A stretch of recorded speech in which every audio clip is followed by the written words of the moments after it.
This is a Taxus Baccata, an European Taxus. Of course, it's my favorite type of tree. I live in Asturias, near the mountains, so I can find material that can transmit the people the sense of the Yamadori bonsai trees. This tree has been in my collection for the last 20 years almost, and it has been designed maybe 10 or 12 years ago. At that time, we decided with David Benavente that it was a Yamadori tree, and it has something special in the shape that we could not cut anything of the tree. So it's an example that you don't have to always do a first, second, and third branch. You can use all the things that nature has been doing for the last 300 or 400 years.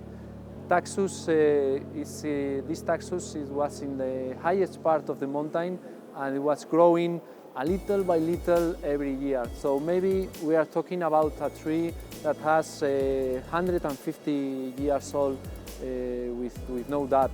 So for me, you have to respect what the nature and the tree has been doing for all that year. So be careful with cutting, because you cannot put it again after cutting.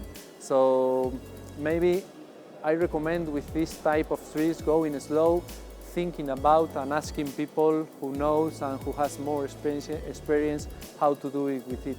If you see the tree, it has a very nice nebari, but has a gene in the back part of the tree, a main branch in the inside part of the curve, apex in the right part when the tree comes to the left, a thicker apex that is almost more thicker than the rest of the tree.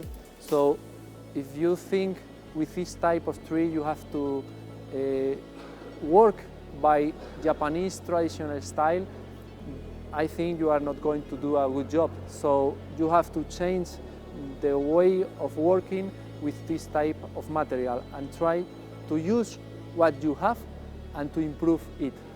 For me, that's respect the tree. So here, if you think the movement, go twist and come to this way. So you have the main branch coming from almost the apex. So that's not correct, but in the shape, it looks very nice, almost for me. So it's an example that not always cutting everything is the best option. In this tree, we keep everything. And now, 15 years after, it's in a big show like this, showing the things that it has. And another important thing for me when you show your Taxus is to show the Taxus with no wire. If you look at the exhibitions, there are a lot of trees with a very, very nice shape with all wire. I do it too, but in Taxus you can show it with no wire, because after a lot of years of working, it keeps in the same shape when you take off the wire. So keep patience and show the tree like this, with no wire and with nice form. And another thing of the Taxus is that this is an example too, for me, that has not to be a thick tree for be a good tree. This is small tree, small trunk, but sensitive trunk. So I love now this kind of tree with transmit you something different than the other type of trees. I'm in love with this tree.